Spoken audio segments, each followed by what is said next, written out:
أشهد أن لا إله إلا الله وحده لا شريك له وأشهد أن محمدا عبده ورسوله أما بعد فأعوذ بالله من الشيطان الرجيم بسم الله الرحمن الرحيم الحمد لله رب العالمين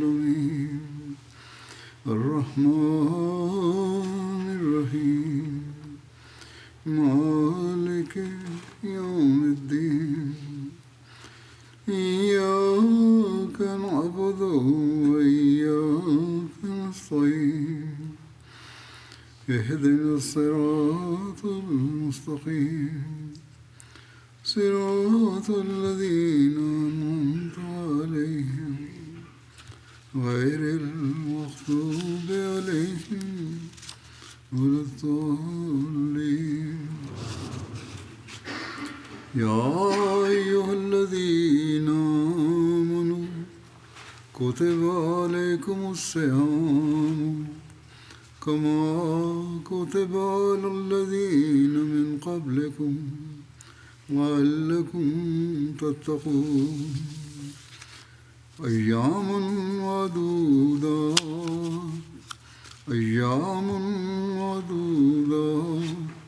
فمن كان منكم مريضا وعلى سفر فعدة من أيام أخر وعلى الذين يطيقونه فدية طعام مسكين ومن تطوع خيرا فهو خير له وأن تصوموا خير لكم إن كنتم تعلمون. അല്ലയോ വിശ്വാസികളെ, നിങ്ങൾക്ക് മുമ്പുള്ളവർക്ക് നിർബന്ധമാക്കപ്പെട്ടിരുന്നതുപോലെ നിങ്ങൾക്കും വ്രതാനുഷ്ഠാനം നിർബന്ധമാക്കപ്പെട്ടിരിക്കുന്നു, നിങ്ങൾ ഭയഭക്തിയുള്ളവരാകുന്നതിന് വേണ്ടി.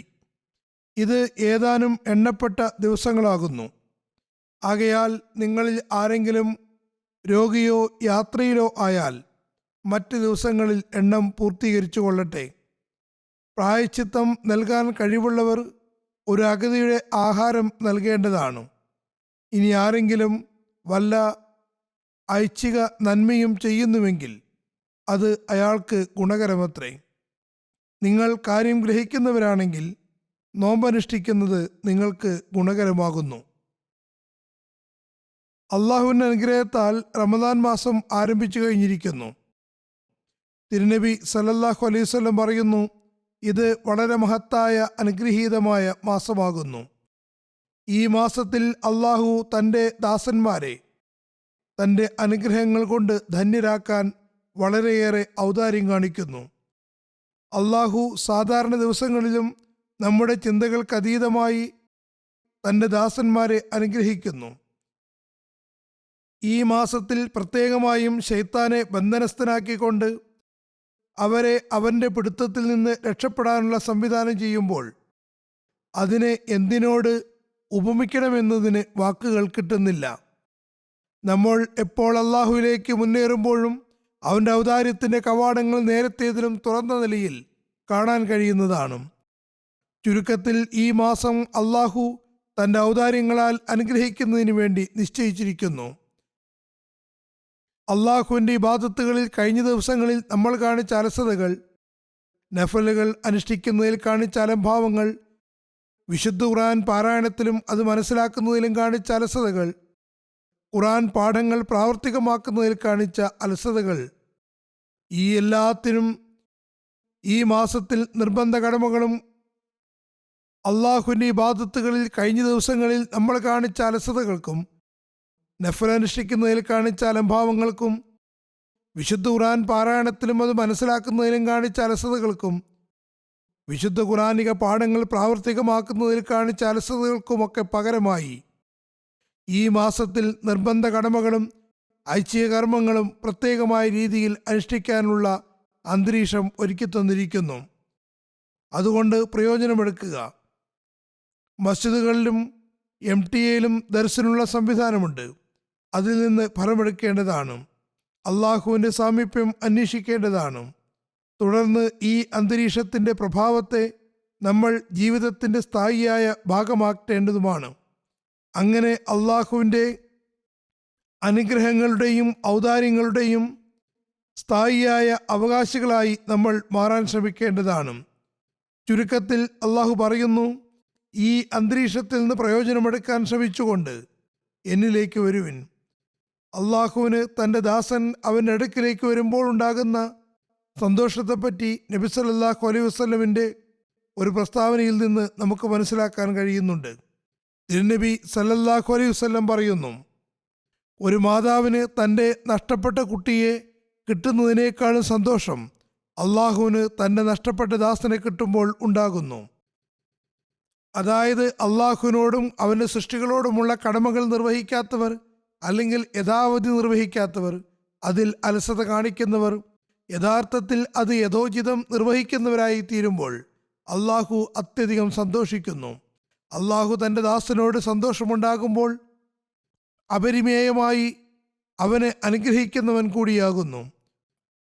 ചുരുക്കത്തിൽ നമ്മൾ റമദാന്റെ അന്തരീക്ഷത്തിൽ നിന്ന് ഫലമെടുത്തുകൊണ്ട് യഥാർത്ഥ നിലയിൽ അള്ളാഹുവിൻ്റെ അനുഗ്രഹങ്ങളെ ആകർഷിക്കുന്നവരായി തീർന്നാൽ നമ്മൾ തന്നെയാണ് സൗഭാഗ്യവാന്മാർ. ഞാൻ പാരായണം ചെയ്ത ആയത്തുകളിൽ അള്ളാഹു തഖ്വയിൽ ചരിച്ചുകൊണ്ട് അവൻ്റെ കൽപ്പനകളിൽ പദമൂന്നാൻ ശ്രമിക്കുമ്പോൾ തന്നെ വ്രതാനുഷ്ഠാനത്തെപ്പറ്റി ചില കൽപ്പനകളെപ്പറ്റിയും ഓർമ്മപ്പെടുത്തുന്നുണ്ട്. ചുരുക്കത്തിൽ നമ്മൾ സൗഭാഗ്യവാന്മാരാകുന്നു. അള്ളാഹു തിരുനബി സല്ലല്ലാഹു അലൈഹി വസല്ലം മുഖേന നമുക്ക് യുക്തിഭദ്രമായ ഗ്രന്ഥം നൽകിക്കൊണ്ട് അവൻ്റെ സമീപസ്ഥരാകാനും അവൻ്റെ സാമീപ്യം കരസ്ഥമാക്കാനുള്ള വഴികളിലൂടെ ചരിക്കാനും അവസരം തന്നിരിക്കുന്നു. ഈ ആദ്യ ആയത്തിലെ പ്രഥമ അധ്യാപനത്തിൽ തന്നെ നമ്മളോട് വിനയാന്വിത മാർഗങ്ങളിലൂടെ ചരിക്കാൻ ശ്രദ്ധ ക്ഷണിക്കുന്നുണ്ട്. വിനയാന്വിത മാർഗങ്ങളിലൂടെ ചരിക്കാനുള്ള ഉപദേശം ഇങ്ങനെ നൽകുന്നു. അതായത്, നിങ്ങൾ നോമ്പനുഷ്ഠിക്കുന്നത് നിങ്ങളുടെ മാത്രം ഒരു പ്രത്യേകതയൊന്നുമല്ല, മറിച്ച് നിങ്ങൾക്ക് മുമ്പുള്ളവർക്കും നോമ്പ് നിർബന്ധമാക്കിയിരുന്നു. അവരുടെ നോമ്പിൻ്റെ രീതിയിൽ വ്യത്യാസങ്ങൾ ഉണ്ടായിരിക്കാം, പക്ഷേ നോമ്പ് അവർക്ക് നിർബന്ധമാക്കിയിരുന്നു. അതിൻ്റെ ലക്ഷ്യം അവർ തഖ്വയിൽ ചരിക്കണമെന്നതായിരുന്നു. നോമ്പിൻ്റെ ഇതേ ലക്ഷ്യം, അതായത് നിങ്ങൾ തഖ്വയിൽ ചരിക്കണമെന്നത് തന്നെയാണ് നിങ്ങൾക്ക് മുന്നിലും ഉള്ളത്. ചുരുക്കത്തിൽ ഒരു പടയാളി തന്നെ പരിചയ്ക്കു പിന്നിലാക്കി സ്വരക്ഷയ്ക്ക് ശ്രമിക്കുകയും പരിചയെ മുന്നിൽ വയ്ക്കുന്ന പടയാളി സ്വയം രക്ഷിക്കുന്നതോടൊപ്പം ശത്രുവിനെ ആക്രമിക്കുകയും ചെയ്യുന്നത് പോലെ നിങ്ങൾ തെറ്റായ കാര്യങ്ങളിൽ നിന്ന് രക്ഷപ്പെടുകയും നന്മയെ സ്വായത്തമാക്കുകയും പാപങ്ങളിൽ നിന്നും അനാവശ്യ കാര്യങ്ങളിൽ നിന്നും സ്വയം സംരക്ഷിക്കുകയും വേണം. ആകയാൽ നിങ്ങൾ തഖ്വയിൽ ചരിക്കുകയാണെങ്കിൽ സ്വയം രക്ഷപ്പെടുക മാത്രമല്ല, മറിച്ച് സാത്താനും സാത്താനിക ചിന്തകൾക്ക് നേരെയും പൊരുതിക്കൊണ്ട് അവനെ കൊല്ലുന്നതുമാണ്. തഖ്വയിലൂടെ ചരിച്ചുകൊണ്ട് നോമ്പിൻ്റെ കടമകൾ പൂർത്തിയാക്കാനുള്ള മാർഗം ഇതുതന്നെയാകുന്നു. അതല്ലെങ്കിൽ തിരുനബി സല്ലല്ലാഹു അലൈഹി വസല്ലം പറയുന്നു, നിങ്ങൾ പട്ടിണി കിടക്കണമെന്ന് അള്ളാഹുവിന് ഒരാഗ്രഹവുമില്ല.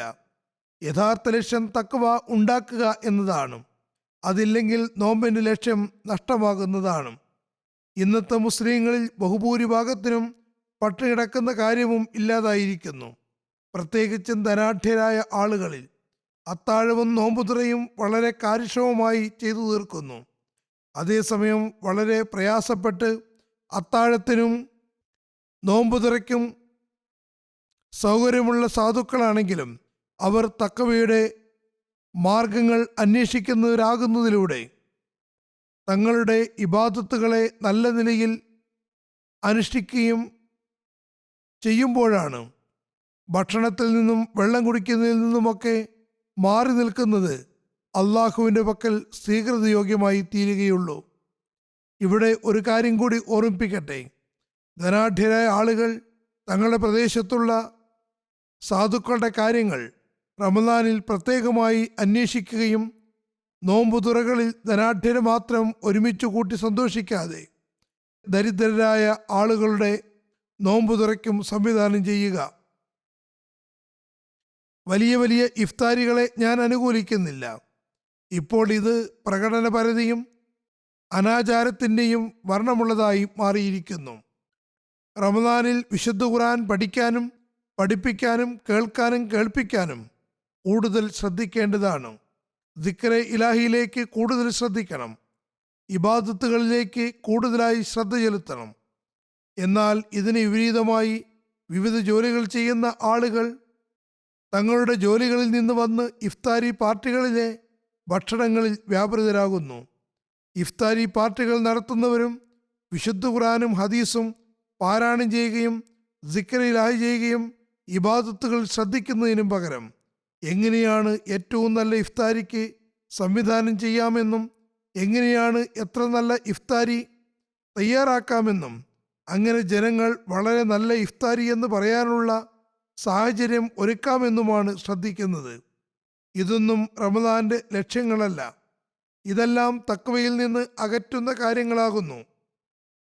പരിച കൊണ്ട് ശരിയായി ഫലമെടുക്കണമെങ്കിൽ പരിച ശരിയായി ഉപയോഗിക്കേണ്ടതും അനിവാര്യമാകുന്നു. അതല്ലെങ്കിൽ ശൈത്താൻ ഇടത്തു നിന്നും വലത്തു നിന്നും മുന്നിൽ നിന്നും പിന്നിൽ നിന്നും ഒക്കെ ആക്രമിക്കുന്നതാണ്. എങ്ങനെ രക്ഷപ്പെടാൻ കഴിയും? പിന്നെ ഈ ശൈത്താൻ മനുഷ്യന് മാരകമായ പരുക്കേൽപ്പിക്കാനും ഇടയുണ്ട്. ആയതിനാൽ നമ്മൾ റമദാനിലെ നോമ്പ് യഥാവിധി അനുഷ്ഠിക്കാൻ ശ്രമിക്കേണ്ടതാണ്. തഖ്വ എന്ന യഥാർത്ഥ ലക്ഷ്യം കൈവരിക്കാനും പരിശ്രമിക്കേണ്ടതാണ്. അള്ളാഹുവിനു വേണ്ടി അനുവദനീയമായ കാര്യങ്ങളിൽ നിന്നും വിട്ടുനിൽക്കുമ്പോൾ തീർച്ചയായും അള്ളാഹുവിൻ്റെ കാരുണ്യ കടാക്ഷം നമുക്ക് മേൽ ഉണ്ടാകുന്നതാണ്. അള്ളാഹു നമ്മുടെ ശൈത്താനെയും ബന്ധനസ്ഥനാക്കുന്നതാണ്.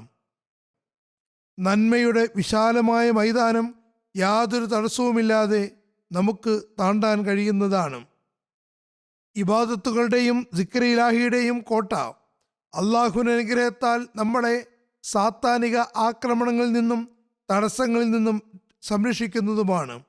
ശൈത്താനെ നിസ്സാരമായി ഗണിക്കരുത്.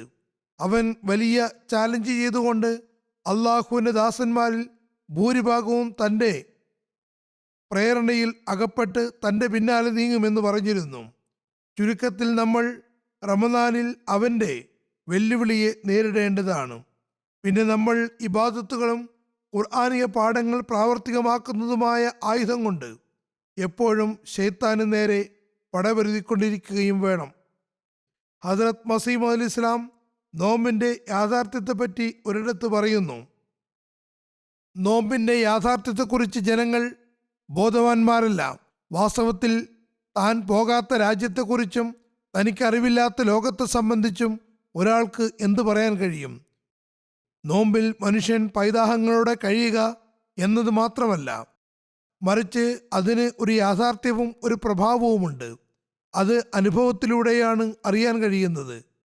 മനുഷ്യപ്രകൃതത്തിൽ എത്രമാത്രം ഭക്ഷണം കുറവ് കഴിക്കുന്നുവോ അത്രമാത്രം ആത്മശുദ്ധി ഉണ്ടാവുകയും ജാഗ്രത ദർശന ശക്തികൾ വർദ്ധിക്കുകയും ചെയ്യുന്നു എന്ന സവിശേഷതയുമുണ്ട്. എന്നാൽ ദൗർഭാഗ്യമെന്ന് പറയട്ടെ, ഇന്ന് നോമ്പ് തിന്നുകയും കുടിക്കുകയും ചെയ്യുന്നതിൻ്റെ പേരാക്കി മാറ്റിയിരിക്കുന്നു. അദ്ദേഹം തുടരുന്നു, അള്ളാഹു ഇത് അഥവാ നോമ്പ് കൊണ്ട് ഉദ്ദേശിക്കുന്നത് ഒരു ഭക്ഷണം കുറച്ചുകൊണ്ട് മറ്റൊന്ന് വർദ്ധിപ്പിക്കണമെന്നാണ്. പട്ടിണി കിടക്കുക എന്നത് മാത്രമല്ല ഉദ്ദേശമെന്ന് എപ്പോഴും നോമ്പുകാരൻ ഓർക്കേണ്ടതാണ്. മറിച്ച് അയാൾ ദൈവസ്മരണയിൽ വ്യാപൃതനാവുകയും അങ്ങനെ ഭൗതിക വിരക്തിയും വിടുതലും കരസ്ഥമാക്കുകയും വേണം. അതായത് അള്ളാഹുവിലേക്ക് ശ്രദ്ധയുണ്ടാവുകയും ഭൗതികതയോട് വിരക്തി ഉണ്ടാവുകയും വേണം. ചുരുക്കത്തിൽ നോമ്പ് കൊണ്ടുള്ള ഉദ്ദേശം ശരീരത്തെ പരിപോഷിപ്പിക്കുന്ന ഭക്ഷണം ഒഴിവാക്കി ആത്മാവിന് സമാധാനവും തൃപ്തിയും നൽകാൻ ഉതകുന്ന ഭക്ഷണം കരസ്ഥമാക്കുകയും ചെയ്യുക എന്നതാകുന്നു. അള്ളാഹുവിനെ മുൻനിർത്തി മാത്രം നോമ്പെടുക്കുന്നവർ ആചാരമെന്ന നിലയ്ക്ക് നോമ്പെടുക്കുന്നവരല്ല. അവർ അള്ളാഹുവിൻ്റെ ഹംദ് അഥവാ സ്തുതി, തസ്ബീഹ് അഥവാ സ്തോത്രം, തഹ്ലീൽ അഥവാ ഏകദൈവ പ്രഖ്യാപനം എന്നിവയിൽ കഴിച്ചുകൂട്ടണം. അങ്ങനെയാണ് രണ്ടാമത്തെ ആ ഭക്ഷണം ലഭിക്കുക. ചുരുക്കത്തിൽ റമദാനിൽ വിശുദ്ധ ഖുർആൻ പഠിക്കുകയും മനസ്സിലാക്കുകയും ചെയ്യുന്നതോടൊപ്പം ഇബാദത്തുകളും ദൈവസ്മരണയും വളരെ അനിവാര്യമാകുന്നു. മനസ്സ് അള്ളാഹുവിനെ സ്തുതിച്ചുകൊണ്ടിരിക്കണം, അവനെ വാഴ്ത്തിക്കൊണ്ടിരിക്കണം. അതിന് ഹദ്റത്ത് മസീഹ് മൗഊദ് അലൈഹി ഇസ്ലാം ഒരു ഇൽഹാമി ദുആയും പറഞ്ഞു തന്നിട്ടുണ്ട്. അതായത് സുബ്ഹാനല്ലാഹി വബിഹംദിഹി സുബ്ഹാനല്ലാഹിൽ അദീം അല്ലാഹുമ്മ സല്ലി അലാ മുഹമ്മദിൻ വ ആലി മുഹമ്മദ്. ഇത് വളരെ പ്രധാനപ്പെട്ട ദുആയാകുന്നു. തിരുനബി സല്ലല്ലാഹു അലൈഹി വസല്ലമിൻ്റെ മധ്യസ്ഥത ദുആകൾ സ്വീകരിക്കപ്പെടാൻ അനിവാര്യമാണ്. അത് അള്ളാഹുവിൻ്റെ കൽപ്പനയുമാണ്. അതേപോലെ തഹ്ലീൽ അഥവാ അള്ളാഹുവിൻ്റെ ഏകത്വ പ്രകീർത്തനവും വളരെ അനിവാര്യമാകുന്നു. ഈ മാർഗങ്ങളിലൂടെ തന്നെയാണ് തഖ്വയിൽ മുന്നേറാൻ കഴിയുന്നത്. അത് ദുആ സ്വീകാര്യതയ്ക്കും വളരെ പ്രധാനപ്പെട്ട കാര്യമാകുന്നു. ചുരുക്കത്തിൽ ഇക്കാര്യത്തിലേക്ക് നമ്മൾ പ്രത്യേകമായും ശ്രദ്ധിക്കേണ്ടിയിരിക്കുന്നു. അള്ളാഹു വിശുദ്ധ ഖുർആനിൽ തഖ്വയിലൂടെ ചരിക്കാൻ നിരവധി സ്ഥലങ്ങളിൽ ഉപദേശിച്ചിട്ടുണ്ട്. എല്ലാ നന്മകളും പ്രാപിക്കാൻ തഖ്വയുടെ നിബന്ധന വച്ചിരിക്കുന്നു. ആയതിനാൽ ഇക്കാര്യത്തിലേക്ക് വളരെയേറെ ശ്രദ്ധ ചെലുത്തേണ്ടിയിരിക്കുന്നു. ഹദ്റത്ത് മസീഹ് മൗഊദ് അലൈഹി ഇസ്ലാമും നിരവധി സ്ഥലങ്ങളിൽ, മറിച്ച് ഏറെക്കുറെ എല്ലാ സദസ്സുകളിലും ഇക്കാര്യത്തിലേക്ക് ശ്രദ്ധ ക്ഷണിച്ചിട്ടുണ്ട്. അദ്ദേഹത്തിൻ്റെ ഒരു ഈരടിയുണ്ട്, ഹറേക്ക് നേക്കി കി ജഡ് യെ ഇത്തിക്കാഹെ, എല്ലാ നന്മയുടെയും വേര് ഈ തഖ്വയാകുന്നു. ഉടനെ അള്ളാഹു അടുത്ത വരി ഇൽഹാമായി അദ്ദേഹത്തെ അറിയിക്കുകയുണ്ടായി.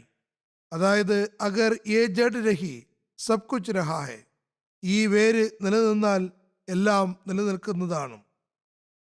ചുരുക്കി പറയട്ടെ, തഖ്വ തന്നെയാണ് അള്ളാഹുവിന് ഇഷ്ടം. തഖ്വ തന്നെയാണ് എല്ലാ നന്മകളിലേക്കും നയിക്കുന്നത്. തഖ്വ തന്നെയാണ് ഭൗതിക മാലിന്യങ്ങളിൽ നിന്ന് ശുദ്ധി നൽകുന്നത്.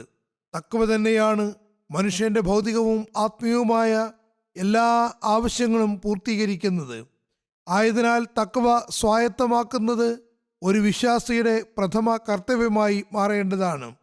ഞാൻ പറഞ്ഞു വന്നതുപോലെ ഹദ്റത്ത് മസീഹ് മൗഊദ് അലൈഹി ഇസ്ലാമും തഖ്വ എന്ന വിഷയത്തെ വിവിധ തലങ്ങളിൽ, വിവിധ സ്ഥലങ്ങളിൽ വിശദീകരിച്ചിട്ടുണ്ട്. അദ്ദേഹത്തിൻ്റെ ചില അധ്യാപനങ്ങളും ഇത് സംബന്ധിച്ച് കേൾപ്പിക്കാം. ആ മഹാത്മാവ് പറയുന്നു, വിശുദ്ധ ഖുർആന്റെ പ്രാരംഭത്തിൽ തന്നെ പറയുന്നു, ഹുദല്ലിൽ മുത്തഖീൻ, വിശുദ്ധ ഖുർആനെ മനസ്സിലാക്കാനും അതനുസരിച്ച് സന്മാർഗം കരസ്ഥമാക്കാനും തഖ്വ അനിവാര്യമാകുന്നു. അതേപോലെ മറ്റൊരിടത്ത് പറയുന്നു, ലാ യമുസ്സുഹു ഇല്ലൽ മുത്തഹ്ഹറൂൻ, മറ്റ് വിജ്ഞാനങ്ങൾക്ക് ഈയൊരു നിബന്ധനയില്ല. ഊർജതന്ത്രം, ഗണിതശാസ്ത്രം, ഖഗോളശാസ്ത്രം തുടങ്ങിയ മറ്റ് വിഷയങ്ങൾക്കൊന്നും തന്നെ അത് പഠിക്കുന്നവൻ തീർച്ചയായും മുത്തക്കിയും ദോഷങ്ങളെക്കൊള്ളെ പത്യമാചരിക്കുന്നവനും ആകണമെന്ന നിബന്ധനയില്ല. മറിച്ച് എത്ര ധിക്കാരിയും ദുർനടപ്പുകാരനും ആണെങ്കിൽ പോലും അതൊക്കെ പഠിച്ചെടുക്കാവുന്നതാണ്. മാത്രമല്ല, ഇന്ന് ഇത്തരക്കാർ ഈ വിഷയങ്ങളിലെല്ലാം ഏറെ മുന്നേറിയിട്ടുമുണ്ട്. പറയുന്നു, ദീനി വിജ്ഞാനത്തിൽ ശുഷ്കമായ താർക്കികനും തത്വജ്ഞാനിക്കും പുരോഗതി നേടാൻ സാധ്യമല്ല. മനസ്സ് മലിനമായവനും തഖ്വയുടെ അംശം ഇല്ലാത്തവനും മേൽ അതിൻ്റെ യാഥാർത്ഥ്യവും ദിവ്യജ്ഞാനങ്ങളും തുറക്കുന്നതല്ല. ദീനി ജ്ഞാനവും യാഥാർത്ഥ്യങ്ങളും അവൻ്റെ വായിലൂടെ നിർഗമിക്കുന്നുവെന്ന് പറയുന്നത് കള്ളമാണ്.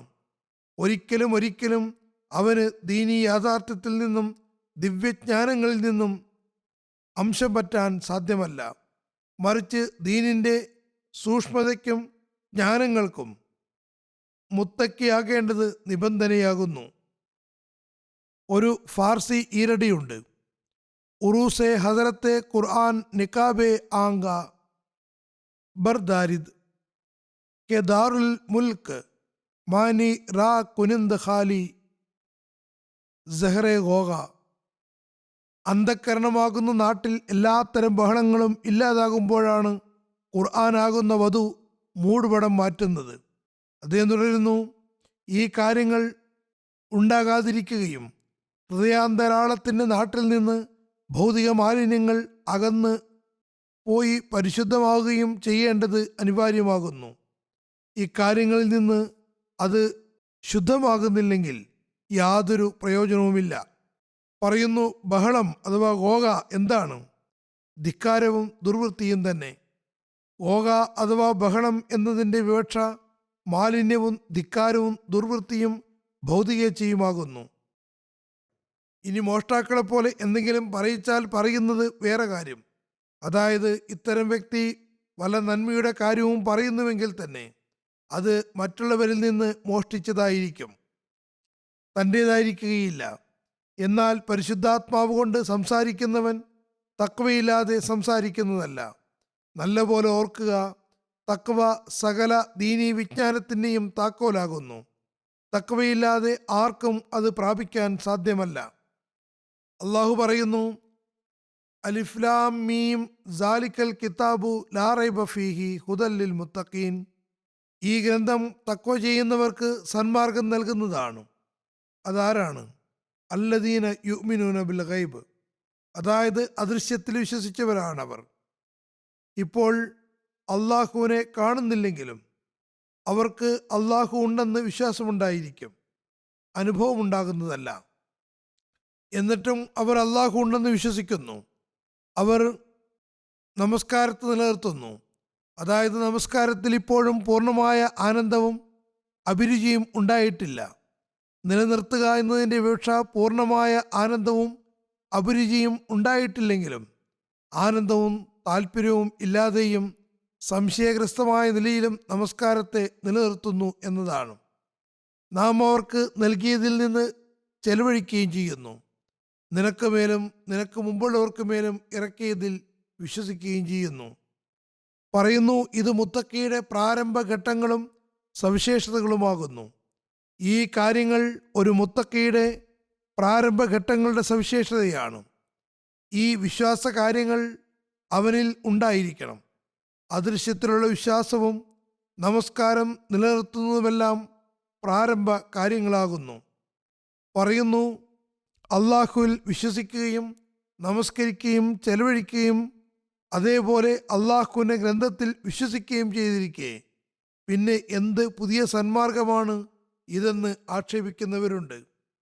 അതെല്ലാം നേരത്തെ തന്നെ ചെയ്യുന്നുണ്ട്. ഇനി ഇത് മുന്നോട്ട് പാരായണം ചെയ്യേണ്ട അല്ലെങ്കിൽ പഠിക്കേണ്ട കാര്യമെന്താണ്? ഇത് കിട്ടിയത് തന്നെ വീണ്ടും കിട്ടുകയല്ലേ? പറയുന്നു, ഇതിനുള്ള മറുപടി എന്തെന്നാൽ ഈ വാചകങ്ങളും ഈ വാക്കുകളും അത് പറഞ്ഞ തലം വരെ മാത്രമാണെങ്കിൽ അത് ഒരാൾക്ക് ദൈവസായുജ്യത്തിൻ്റെയും തികവാർന്ന ദിവ്യജ്ഞാനത്തിനുമുള്ള തെളിവല്ല. അള്ളാഹു പറഞ്ഞ കാര്യങ്ങളാണ്, അത് തീർച്ചയായും ചെയ്യുക. പക്ഷേ അത് അയാളുടെ തികവിനുള്ള സാക്ഷ്യമല്ല, അത് അയാളുടെ ആത്യന്തിക ലക്ഷ്യവുമല്ല. ഇതെല്ലാം പ്രാരംഭ കാര്യങ്ങളാകുന്നു. അതായത് അള്ളാഹുവിലും അദൃശ്യ കാര്യങ്ങളിലും വിശ്വസിക്കുകയും നമസ്കാരം നിലനിർത്തുകയും അത് നഷ്ടപ്പെടുമ്പോൾ ശ്രദ്ധിക്കുകയും എന്തെങ്കിലും ചെലവഴിക്കുകയും ചെയ്യുന്നതെല്ലാം നന്മകളിലേക്ക് നയിക്കാനുള്ള പ്രാരംഭ കാര്യങ്ങൾ മാത്രമാകുന്നു. പറയുന്നു, ഹിദായത്ത് അഥവാ സന്മാർഗത്തിൻ്റെ പാരമ്യം യുഅ്മിനൂന ബിൽ ഗൈബ് തന്നെയാണെങ്കിൽ പിന്നെ മാരിഫത്ത് അഥവാ ദിവ്യജ്ഞാനം എന്താണ്? അതായത് അദൃശ്യത്തിൽ വിശ്വസിക്കുന്നതാണ് സന്മാർഗമെങ്കിൽ മാരിഫത്ത് കൊണ്ട് ഉദ്ദേശിക്കുന്നത് എന്താണ്? അള്ളാഹുവിനെ എങ്ങനെ തിരിച്ചറിയാൻ കഴിയും?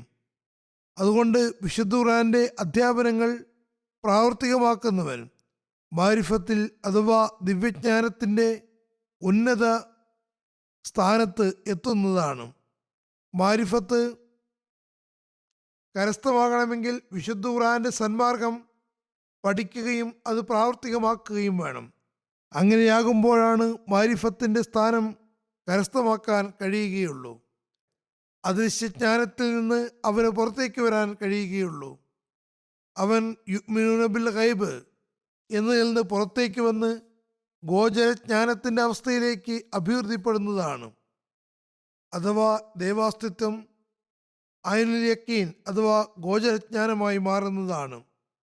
കർമ്മം ഉണ്ടാകുമ്പോൾ മാത്രമാണ് ഐനുൽ യഖീൻ അഥവാ ഗോചരജ്ഞാനത്തിൻ്റെ സ്ഥാനം ലഭിക്കുകയുള്ളൂ.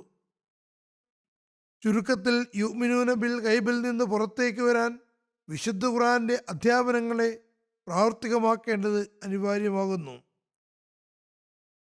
പൊതുവെ ആളുകൾ അദൃശ്യത്തിൽ വിശ്വസിക്കുന്നു എന്നതുകൊണ്ട് എന്താണ് വിവക്ഷിക്കുന്നതെന്ന് ചോദിക്കുന്നവരുണ്ട്. ഇന്ന് യുവാക്കളിലും കുട്ടികളിലും എന്തുകൊണ്ട് എന്ന ചോദ്യം ധാരാളമായി ഉന്നയിക്കപ്പെടുന്നു. നമുക്ക് അറിവില്ലാത്ത കാര്യത്തിൽ നമ്മൾ എന്തിനു വിശ്വസിക്കണം?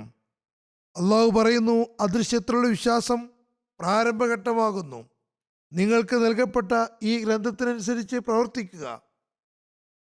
വിശ്വാസത്തിന് ശേഷം കർമ്മവും അനിവാര്യമാകുന്നു. അത് നിങ്ങൾക്ക് അള്ളാഹുവിനെ സംബന്ധിച്ച ശരിയായ തിരിച്ചറിവ് നൽകുന്നതാണ്. അപ്പോൾ ഗൈബ് അഥവാ അദൃശ്യമെന്നതിൽ നിന്ന് ഗോചരാവസ്ഥയിലേക്ക് എത്തുന്നതാണ്. അദൃശ്യം മാത്രമായി നിലനിൽക്കുന്നതല്ല, മറിച്ച് അയാൾ അള്ളാഹു ആരാണെന്ന് സ്വയം കാണുന്നതാണ്. ഭൗതിക തത്വങ്ങളും ഇതുതന്നെയാണ്. ശാസ്ത്രജ്ഞന്മാർ അല്ലെങ്കിൽ ഗവേഷകന്മാർക്ക് ഇക്കാര്യങ്ങൾ അറിയാം. ഗവേഷണങ്ങൾക്ക് മുമ്പ് ഒരു ഹൈപ്പോത്തീസിസ് അഥവാ പരികൽപ്പന ഉണ്ടാക്കുന്നു. അതിൻ്റെ അടിസ്ഥാനത്തിലാണ് ഗവേഷണം നടത്തുക. അത് സത്യമായി പുലരുമോ എന്ന് അറിയുകയില്ല. പക്ഷേ ഒരു സങ്കല്പത്തിൻ്റെ അഥവാ പരികൽപ്പനയിൽ ഒരു അടിത്തറയുണ്ടാക്കുന്നു. അതിനുമേലാണ് ഗവേഷണം നടത്തുന്നത്. എന്നാൽ അള്ളാഹു പറയുന്നു, നിങ്ങൾ ഈമാൻ ബിൽ ഗൈബ് അദൃശ്യത്തിലുള്ള വിശ്വാസം അടിസ്ഥാനമാക്കി പരിശ്രമിക്കുകയും വിചിന്തനം ചെയ്യുകയുമാണെങ്കിൽ നിങ്ങൾക്ക് കണ്ടെത്താൻ കഴിയുന്നതാണ്. ശാസ്ത്രജ്ഞന്മാർ തങ്ങളുടെ തൃപ്തിക്ക് വേണ്ടി ഗവേഷണം നടത്തുന്നു. അവർക്ക് തൃപ്തി ലഭിക്കുകയും ചെയ്യുന്നു. അത് ജനങ്ങളോട് പറയുകയും ചെയ്യുന്നു. എന്നാൽ ഇവിടെ പറയുന്ന പരികൽപ്പനയ്ക്ക് ശേഷമുള്ള ഗവേഷണത്തിൽ ഏർപ്പെടുന്നവർക്കെല്ലാം പ്രയോജനമെടുക്കാൻ കഴിയുന്നതാണ്. അതാണ് ഇസ്ലാമിൻ്റെ മേന്മ. ഇതാണ് ഈമാൻ ബിൽ ഗൈബിൻ്റെ യാഥാർത്ഥ്യവും. അതുപോലെ നമസ്കാരത്തെ സംബന്ധിച്ച് പറയുന്നു, നമസ്കാരത്തെ സംബന്ധിച്ചുള്ള പ്രാരംഭഘട്ടം നമസ്കാരം നിലനിർത്തുക എന്നതാണ്. ഖിയാം എന്നതിൻ്റെ വിവക്ഷ നമസ്കാരം വീണിറക്കുന്നുണ്ടായിരുന്നു. അതിൻ്റെ വിവക്ഷ എന്തെന്നാൽ അതിൽ താല്പര്യവും ആനന്ദവും ഉണ്ടാകില്ല. താല്പര്യമില്ലായ്മയുടെയും അസ്വസ്ഥതകളുടെയും ഒരു ശൃംഖല തന്നെയായിരിക്കും. അതുകൊണ്ട് തന്നെ പൈതാഹമുള്ള ഒരു വ്യക്തി അന്നപാനീയങ്ങൾ തേടിപ്പോകുന്നത് പോലെയുള്ള ഒരു അന്വേഷണമോ താല്പര്യമോ ഉണ്ടായി ഉന്മാദനായി നമസ്കാരത്തിലേക്ക് ഓടിച്ചെല്ലുന്നില്ല. എന്നാൽ അയാൾ ഹിദായത്തിൽ അഥവാ സന്മാർഗത്തിൽ കരസ്ഥമാക്കുമ്പോൾ പിന്നെ ഈ അവസ്ഥയായിരിക്കുന്നതല്ല. അയാളിൽ ഒരു പ്രത്യേക താല്പര്യമുണ്ടാകും. നമസ്കാരത്തിലും ഒരു അഭിരുചി ഉണ്ടാകുന്നതാണ്. അസ്വസ്ഥതകളുടെ ശൃംഖല അവസാനിച്ച് സംതൃപ്തിയുടെയും സമാധാനത്തിൻ്റെയും നിറം വന്നു തുടങ്ങും. വല്ല സാധനവും മറന്നുപോയാൽ നമസ്കാരത്തിൽ ഓർമ്മ വരുന്നതാണെന്ന് പറയാറുണ്ട്. ഇത് പരിപക്വതയുള്ളവരുടെ നമസ്കാരമല്ല. കാരണം ഇത് ശൈത്താൻ അതിനുള്ളിൽ ദുർബോധനം ചെയ്യുന്നു. അതായത് വല്ല സാധനവും ഓർമ്മ വന്നില്ലെങ്കിൽ നമസ്കരിക്കുമ്പോൾ ശ്രദ്ധ പല ഭാഗത്തേക്കും പോവുകയും അവസാനം അത് താൻ എവിടെ വെച്ചു എന്ന് ഓർമ്മ വരികയും ചെയ്തേക്കാം. ഇത് പരിപക്വത ആർജിച്ചവരുടെ നമസ്കാരമല്ല. ഇത് സാത്താനിക ദുർബോധനങ്ങളാകുന്നു. എന്നാൽ പരിപക്വമായ അവസ്ഥ ലഭ്യമാകുമ്പോൾ എപ്പോഴും നമസ്കാരത്തിൽ തന്നെയായിരിക്കും. അതായത് എപ്പോഴും അല്ലാഹുവിന് ഓർമ്മയുണ്ടാകും. ആയിരക്കണക്കിന് രൂപയുടെ കച്ചവടമോ ലാഭമോ അതിന് തടസ്സമോ വിഘ്നമോ ആകുന്നില്ല. ഭൗതിക കാര്യങ്ങളും നടക്കുന്നതാണ്. ദൈവഭയവും ഉണ്ടായിരിക്കും. അള്ളാഹുവിനെയും ഓർക്കുന്നതാണ്. പറയുന്നു, അതുപോലെ തന്നെ മറ്റവസ്ഥകളും വെറും വാക്കുകൾ ആയിത്തീരുന്നതല്ല. അതും അനുഭവ തലത്തിൽ വരുന്നതാണ്. അദൃശ്യത്തിൽ നിന്ന് ദൃശ്യത്തിലേക്ക് എത്തുന്നതാണ്. ഈ അവസ്ഥകൾ കേൾപ്പിക്കാൻ മാത്രമുള്ളതല്ല. ഞാൻ ഈ പറഞ്ഞ അവസ്ഥകൾ കേൾപ്പിക്കാൻ അല്ലെങ്കിൽ നിങ്ങൾക്ക് കഥകൾ പോലെ കേൾപ്പിക്കുകയും നിങ്ങളത് കേട്ട് സന്തോഷിക്കുകയും ചെയ്യുന്നതിനല്ല.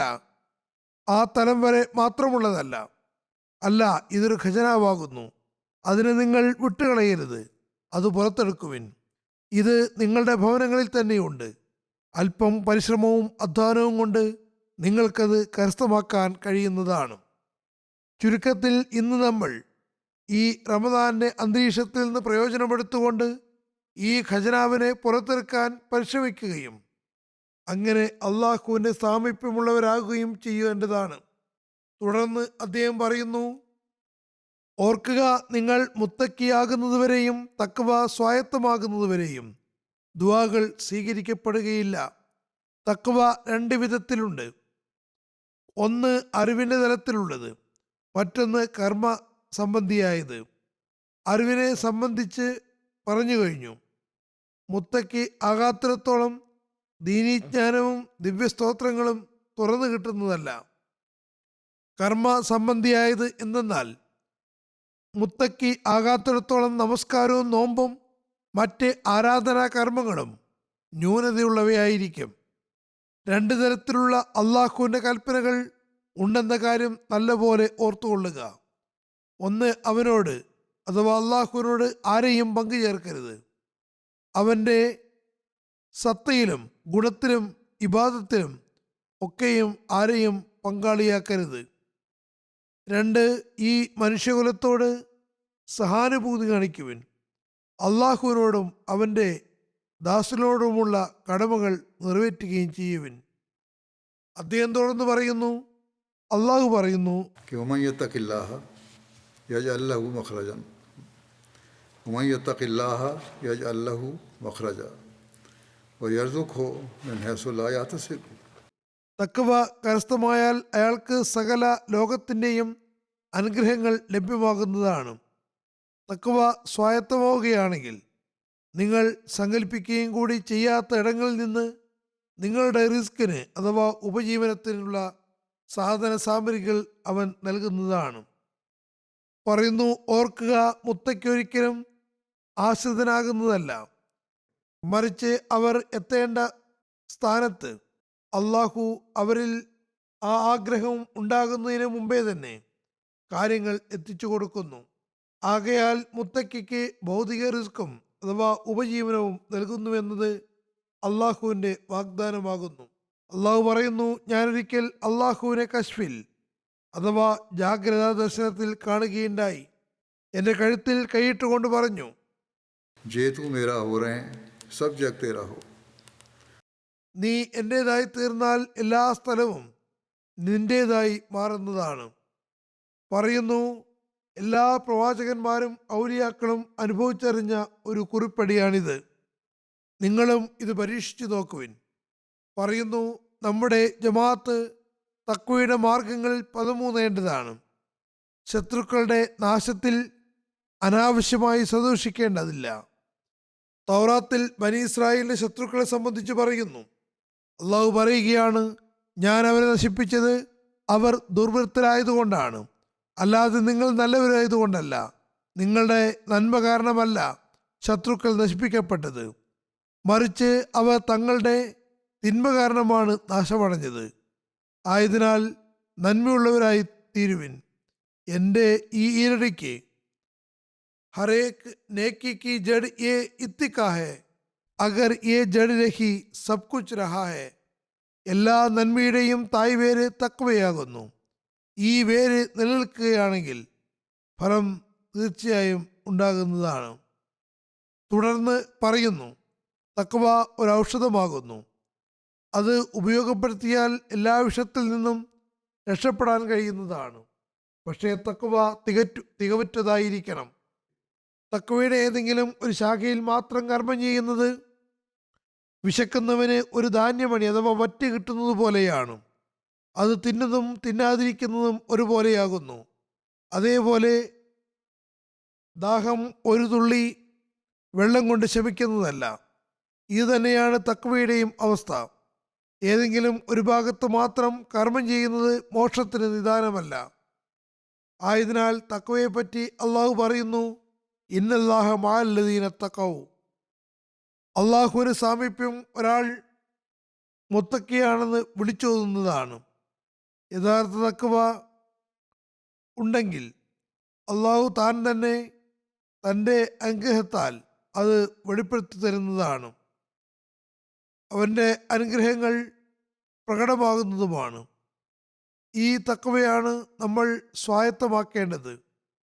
ആ മഹാത്മാവ് തുടർന്ന് പറയുന്നു, വീണ്ടും വീണ്ടും ഒരേ കാര്യങ്ങൾ ആവർത്തിക്കുകയാണ്, കാരണം അലംഭാവം ചേർന്നിരിക്കുന്നു. ഒരു ഭാഗത്ത് ഉപദേശങ്ങൾ കേൾക്കുന്നു, മനസ്സിൽ തഖ്വ സ്വായത്തമാക്കാൻ ഒരു ആവേശം ഉണ്ടാവുകയും ചെയ്യുന്നു. പക്ഷെ വീണ്ടും അലസത ബാധിക്കുന്നു. അതുകൊണ്ട് നമ്മുടെ ജമാഅത്ത് ഇത് വളരെയേറെ ഓർക്കേണ്ടതാണ്. അള്ളാഹുവിനെ ഒരവസ്ഥയിലും മറക്കാൻ പാടില്ല. എല്ലാ സമയത്തും അവനോട് സഹായം ചോദിച്ചുകൊണ്ടിരിക്കണം. അതുകൂടാതെ മനുഷ്യൻ ഒന്നും തന്നെയല്ല. നല്ല പോലെ ഓർക്കുക, അത് ഒരു നിമിഷം കൊണ്ട് ഇല്ലായ്മ ചെയ്യപ്പെടാവുന്നതാണ്.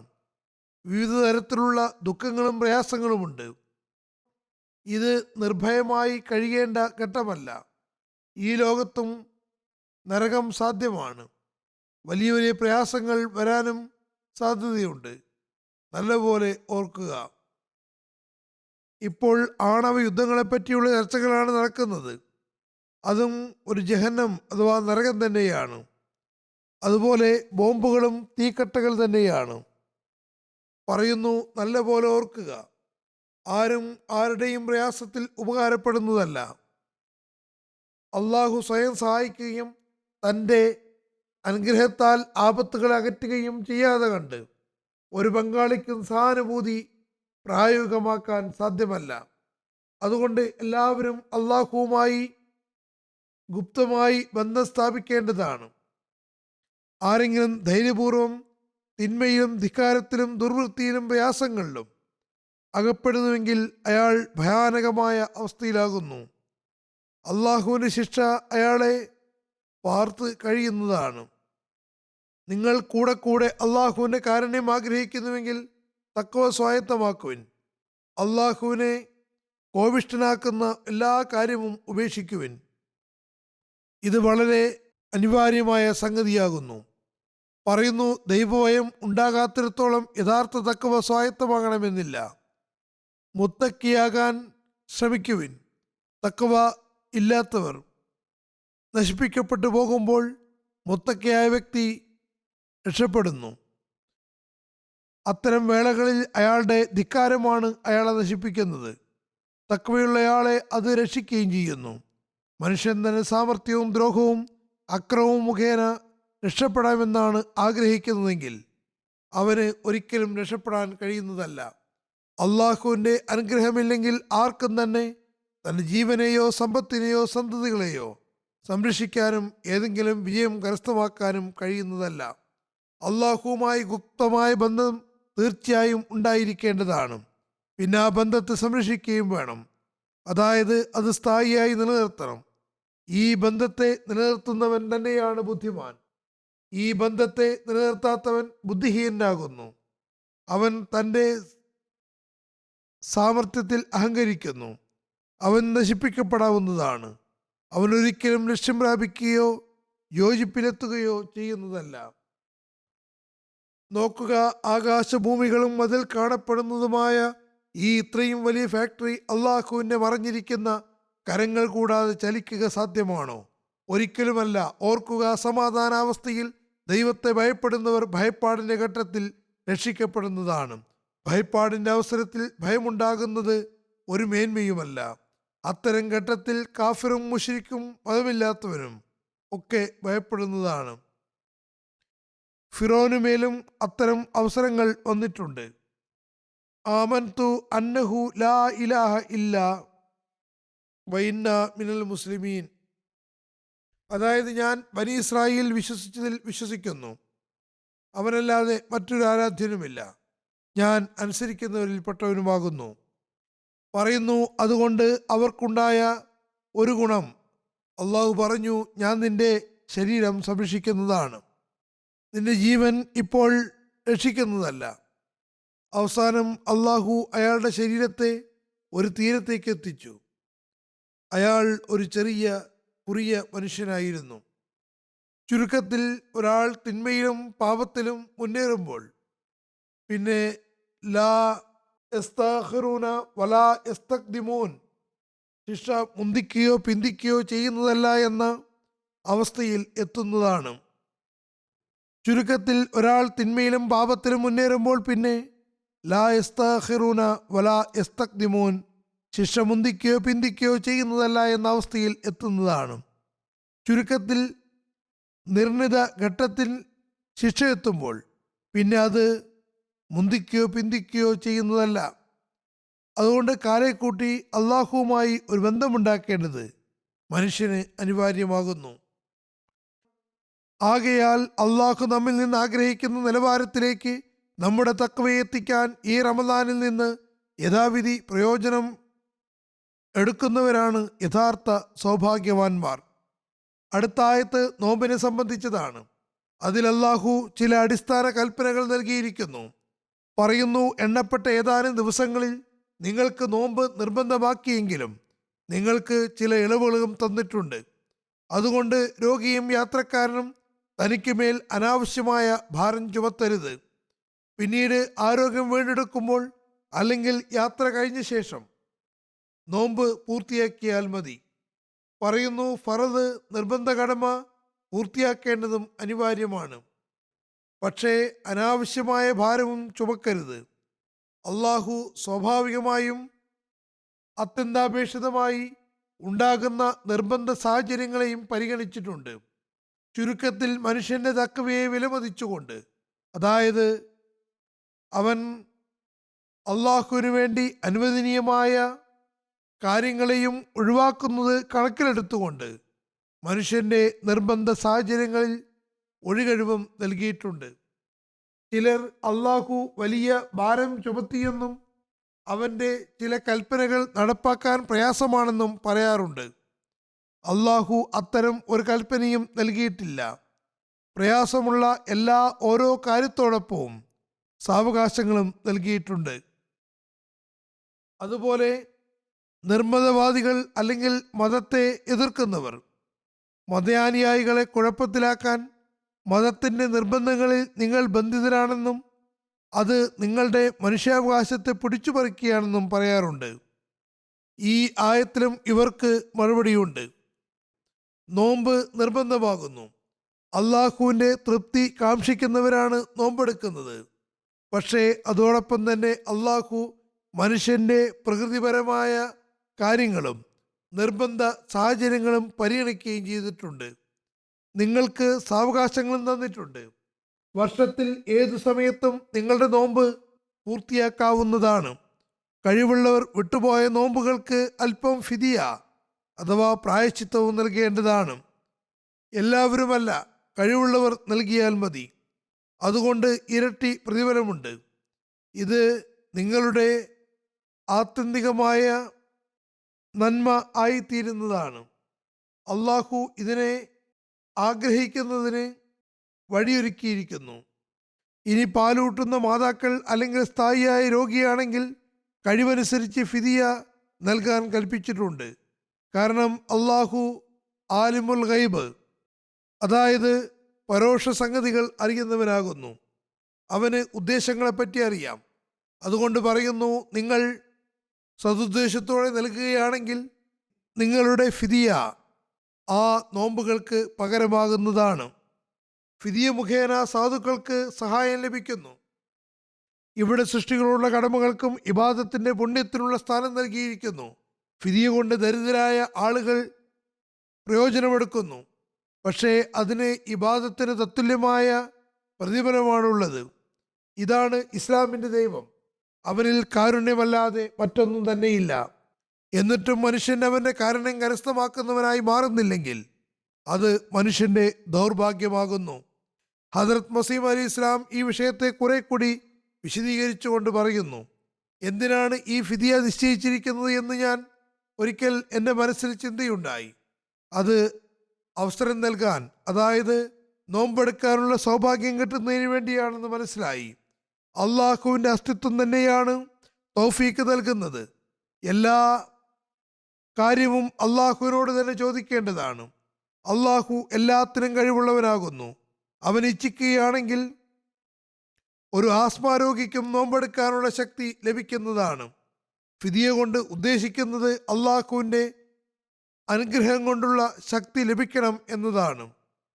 എൻ്റെ വീക്ഷണത്തിൽ മനുഷ്യൻ നല്ലപോലെ ഇങ്ങനെ ദുആ ചെയ്താൽ, അതായത് അള്ളാഹുവേ, നിന്റെ ഈ അനുഗ്രഹീത മാസത്തിൽ നിന്ന് എന്നെ നഷ്ടപ്പെട്ടവനാക്കരുതേ, അടുത്ത വർഷം ജീവിച്ചിരിക്കുമോ എന്നും നഷ്ടപ്പെട്ട നോമ്പുകൾ പൂർത്തിയാക്കാൻ കഴിയുമോ എന്നും അറിയില്ല എന്ന് പറഞ്ഞ് അവനോട് അനുഗ്രഹം തേടുകയുമാണെങ്കിൽ അത്തരം മനസ്സുകൾക്ക് അള്ളാഹു ശക്തി നൽകുമെന്ന് ഞാൻ ഉറപ്പായും വിശ്വസിക്കുന്നു.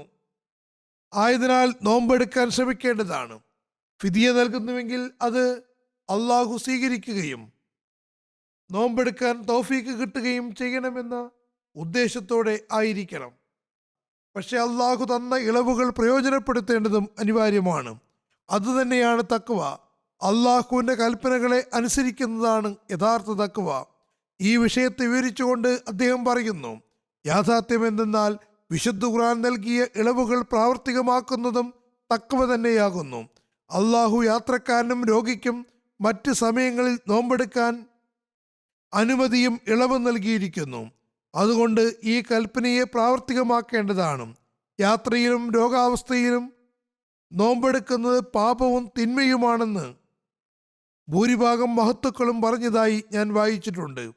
കാരണം അള്ളാഹുവിൻ്റെ തൃപ്തിയാണ് ലാക്കാക്കുന്നത്, അല്ലാതെ തന്നിഷ്ടമല്ല. അള്ളാഹുവിൻ്റെ തൃപ്തി അവനെ അനുസരിക്കുന്നതിലാണ്. അവൻ നൽകുന്ന കൽപ്പനയെ അനുസരിക്കുക. അല്ലാതെ ഇന്നത്തെ ഉലമാക്കൾ തങ്ങളുടെ അറിവിൻ്റെ അഹങ്കാരത്തിൽ ചെയ്യുന്നത് പോലെ അതിന് അനുബന്ധങ്ങൾ ഉണ്ടാക്കേണ്ടതില്ല. സ്വകൽപ്പിത വ്യാഖ്യാനങ്ങൾ നൽകാൻ പാടില്ല. ഇന്ന് സോഷ്യൽ മീഡിയയുടെ പ്ലാറ്റ്ഫോം അവർക്ക് കിട്ടിയിരിക്കുന്നു. അതിൽ ഫിഖയെ സംബന്ധിച്ച് കൗതുകകരവും പരിഹാസ്യവുമായ ഫത്വകളാണ് ആളുകൾ നൽകിക്കൊണ്ടിരിക്കുന്നത്. ഏതായാലും ഹദ്രത്ത് മസീഹ് അലൈഹി ഇസ്ലാം പറയുന്നു, ഫമൻ കാന മിൻകും മരീദൻ ഔ അലാ സഫറിൻ ഫയിദ്ദത്തും മിൻ അയ്യാമിൻ ഉഖർ. നിങ്ങൾക്ക് മേൽ ആരെങ്കിലും രോഗിയോ യാത്രക്കാരനോ ആവുകയാണെങ്കിൽ മറ്റ് ദിവസങ്ങളിൽ നോമ്പ് പൂർത്തീകരിക്കണമെന്നാണ് അള്ളാഹു നൽകിയ കൽപ്പന. ഇതിൽ ഇന്ന രീതിയിലുള്ള യാത്രയെന്നോ രോഗമെന്നോ പറഞ്ഞിട്ടില്ല. അദ്ദേഹം പറയുന്നു, രോഗിയോ യാത്രക്കാരനോ ആയ അവസ്ഥയിൽ ആരെങ്കിലും റംസാൻ മാസത്തിൽ നോമ്പെടുക്കുകയാണെങ്കിൽ അയാൾ അള്ളാഹുവിൻ്റെ കൽപ്പനയെ വ്യക്തമായി ലംഘിക്കുകയാണ് ചെയ്യുന്നത്. രോഗിയും യാത്രക്കാരനും നോമ്പെടുക്കരുത് എന്ന് അള്ളാഹു സ്പഷ്ടമായും പറയുന്നു. രോഗാവസ്ഥയിൽ നിന്ന് ആരോഗ്യം വീണ്ടെടുക്കുകയും യാത്ര അവസാനിച്ച ശേഷവുമാണെങ്കിൽ നോമ്പെടുക്കുക. അള്ളാഹുവിൻ്റെ കൽപ്പനയെ പ്രാവർത്തികമാക്കേണ്ടതാണ്. കാരണം അവൻ്റെ അനുഗ്രഹം കൊണ്ടാണ് മോക്ഷം ലഭിക്കുക. അല്ലാതെ തൻ്റെ കർമ്മങ്ങളുടെ ഊക്കുകൊണ്ട് ആരും മോക്ഷം പ്രാപിക്കുകയില്ല. രോഗിയും യാത്രക്കാരനും നോമ്പെടുക്കുകയാണെങ്കിൽ ആജ്ഞാലംഘകരാണെന്ന് മുദ്ര കുത്തപ്പെടുന്നതാണ്. ഒരാൾ നബി സല്ലല്ലാഹു അലൈഹി വസല്ലമിനോട് റമദാൻ മാസത്തിൽ യാത്രയിലായിരിക്കെ നോമ്പും നമസ്കാരവും സംബന്ധിച്ച് ചോദ്യമുന്നയിച്ചപ്പോൾ നബി സല്ലല്ലാഹു അലൈഹി വസല്ലം പറഞ്ഞു, റമദാനിൽ യാത്രയിലായിരിക്കെ നോമ്പെടുക്കരുത്. അപ്പോൾ അയാൾ പറഞ്ഞു, യാ റസൂലല്ലാഹ്, എനിക്ക് നോമ്പെടുക്കാനുള്ള കൽപ്പുണ്ട്. നബി സല്ലല്ലാഹു അലൈഹി വസല്ലം ചോദിച്ചു, നീയാണോ കൂടുതൽ ശക്തൻ അതോ അള്ളാഹുവോ? തുടർന്ന് പറഞ്ഞു, അള്ളാഹു എൻ്റെ ഉമ്മത്തിലെ രോഗികൾക്കും യാത്രക്കാർക്കും റമദാനിൽ നോമ്പെടുക്കാതിരിക്കുന്നത് സദക്ക എന്ന നിലയിൽ സാവകാശം നൽകിയിരിക്കുന്നു. ആരെങ്കിലും നിങ്ങൾക്ക് ഉപഹാരം തന്നാൽ അത് അയാൾക്ക് തന്നെ തിരികെ കൊടുക്കാൻ നിങ്ങൾ ആഗ്രഹിക്കുമോ? ചുരുക്കത്തിൽ ദൈവകൽപ്പനകളെ നിറവേറ്റുന്നത് തന്നെയാണ് തഖ്വ. ഏത് നന്മ ഏത് സമയത്ത് അവൻ പറയുന്നുവോ അപ്പോൾ അത് ചെയ്യുക. ഒഴിവാക്കാൻ പറയുമ്പോൾ ഒഴിവാക്കുകയും ചെയ്യുക. അള്ളാഹു നമുക്ക് റമദാൻ ദൈവേച്ഛയിൽ ചരിച്ചുകൊണ്ട് തഖ്വയോടുകൂടി അനുഷ്ഠിക്കാൻ തൗഫീക്ക് നൽകുമാറാകട്ടെ. അള്ളാഹു നമ്മുടെ തഖ്വയുടെ നിലവാരം ഉയർത്താൻ തൗഫീക്ക് നൽകുമാറാകട്ടെ. നോമ്പിൽ നിന്ന് രക്ഷപ്പെടാനുള്ള ഒഴികഴിവ് അന്വേഷിക്കുന്നവരാകാതിരിക്കട്ടെ. അതേപോലെ അനാവശ്യമായി തങ്ങൾക്ക് മേൽ കാഠിന്യം കാണിക്കുന്നവരും ആകാതിരിക്കട്ടെ. എപ്പോഴും ഇസ്ലാമിൻ്റെ സുന്ദരാധ്യാപനങ്ങളെ പ്രാവർത്തികമാക്കുന്നവരായി തീരുമാറാകട്ടെ. ഈ റമദാനിൽ നമ്മൾ അള്ളാഹുവിൻ്റെ എണ്ണമറ്റ അനുഗ്രഹങ്ങൾ സ്വായത്തമാക്കുന്നവരായി തീരുമാറാകട്ടെ. ഓരോ ദിവസവും നമുക്ക് അനുഗ്രഹവും കാരുണ്യവുമായി എത്തുമാറാകട്ടെ. റമദാനിൽ നിന്ന് നമുക്ക് യഥാർത്ഥ അനുഗ്രഹം കരസ്ഥമാക്കാൻ കഴിയുമാറാകട്ടെ. ഈ റമദാൻ നമ്മെ അള്ളാഹുവിന് സാമീപ്യം കരസ്ഥമാക്കാൻ പര്യാപ്തമാക്കുമാറാകട്ടെ. സ്വീകൃതയോഗ്യമായ ദുആകൾക്ക് തൗഫീക്ക് ലഭിക്കുമാറാകട്ടെ. ലോകത്തുള്ള എല്ലാ അഹമ്മദികൾക്കും ജമാഅത്തിയായ പുരോഗതി ലഭിക്കാനും എല്ലാ പ്രയാസങ്ങളും അകന്നുപോകാനും ദുആ ചെയ്യുക. ഭരണകൂടങ്ങളുടെയും ദ്രോഹികളുടെയും ദ്രോഹങ്ങളിൽ നിന്ന് അള്ളാഹു നമ്മെ രക്ഷിക്കുമാറാകട്ടെ. ബന്ധനസ്ഥരുടെ മോചനത്തിനു വേണ്ടി ദുആ ചെയ്യുക. അതിൽ പലരും വളരെ പ്രയാസകരമായ അവസ്ഥയിൽ ബന്ധനസ്ഥരാകുന്നു. അള്ളാഹുവിൻ്റെ കോന്തല ഒരിക്കൽ പിടിച്ച ശേഷം നമ്മുടെ ഒരിടർച്ചയിലും ആ കോന്തല വിട്ടുപോകാതിരിക്കുമാറാകട്ടെ എന്നും ദുആ ചെയ്യുക. അള്ളാഹുവിൻ്റെ അനുഗ്രഹാശസ്സുകൾ നമുക്ക് മേൽ വർഷിച്ചു കൊണ്ടിരിക്കുമാറാകട്ടെ. മുസ്ലിം ലോകത്തിനു വേണ്ടിയും ദുആ ചെയ്യുക. അള്ളാഹു അവർക്ക് ബുദ്ധിയും ബോധവും നൽകുമാറാകട്ടെ. അവർ ആഗതരായ വാഗ്ദത്ത മഹദി മസീഹിനെ തിരിച്ചിരുന്നവരായി തീരുമാറാകട്ടെ. യുദ്ധക്കെടുതികളിൽ നിന്ന് രക്ഷപ്പെടുന്നതിന് വേണ്ടിയും ദുആ ചെയ്യുക. മുസ്ലിം രാജ്യങ്ങൾ അധികാരത്തിന് വേണ്ടി ചെയ്യുന്ന യുദ്ധങ്ങളുടെ ഫലമായി നിർദോഷികളായ പൊതുസമൂഹം ദ്രോഹത്തിന്റെ ചക്കിൽ അരയ്ക്കപ്പെടുകയാണ്. അള്ളാഹു അവർക്ക് മേൽ കരുണ ചൊരിഞ്ഞുകൊണ്ട് അവർക്ക് രക്ഷ നൽകുമാറാകട്ടെ. ലോകത്തിന്റെ പൊതുവായ അവസ്ഥയ്ക്ക് വേണ്ടിയും ദുആ ചെയ്യുക. അള്ളാഹു യുദ്ധത്തിൽ നിന്നും അതിൻ്റെ ഭയാനകമായ പരിണിതിയിൽ നിന്നും രക്ഷിക്കുമാറാകട്ടെ. യുദ്ധമുണ്ടായാൽ അഹമ്മദികളും അതിൻ്റെ പരിധിയിൽ വരുന്നതാണ്. അള്ളാഹു അവരെ അതിൽ നിന്ന് രക്ഷിക്കുമാറാകട്ടെ. ഇതിൽ രക്ഷപ്പെടുന്നതിന് ഓരോ അഹമ്മദിയും തൻ്റെ തഖ്വയുടെ നിലവാരം ഉയർത്തേണ്ടതാണ്. അതുതന്നെയാണ് ഹദ്റത്ത് മസീഹ് മൗഊദ് അലൈഹി ഇസ്ലാം പറയുന്നതും. അള്ളാഹു അതിന് എല്ലാ ഓരോരുത്തർക്കും തൗഫീക്ക് നൽകുമാറാകട്ടെ. ഇവിടെ UK-യിലും മുസ്ലിങ്ങളുടെ വൃത്തം ഞെരുക്കാൻ ശ്രമം നടന്നുകൊണ്ടിരിക്കുന്നു. ഭീകരവാദം അവസാനിപ്പിക്കാൻ എന്ന പേരിൽ ഒരു നിയമം കൊണ്ടുവന്നിട്ടുണ്ട്. എന്നാൽ പൊതുവിൽ നിരൂപകർ അത് മുസ്ലിങ്ങളെ ലക്ഷ്യം വെച്ചുകൊണ്ടുള്ളതാണെന്ന് വിലയിരുത്തുന്നു. ഏതായാലും അതിന് പിന്നിൽ അവരുടെ എന്ത് ലക്ഷ്യമാണെന്ന് അള്ളാഹുവിന് തന്നെ നന്നായി അറിയുകയുള്ളൂ. അള്ളാഹു നമ്മെയും മറ്റ് മുസ്ലിങ്ങളെയും അതിൻ്റെ ദ്രോഹത്തിൽ നിന്ന് സംരക്ഷിക്കണമേ എന്ന് ദുആ ചെയ്തുകൊണ്ടിരിക്കേണ്ടതാണ്.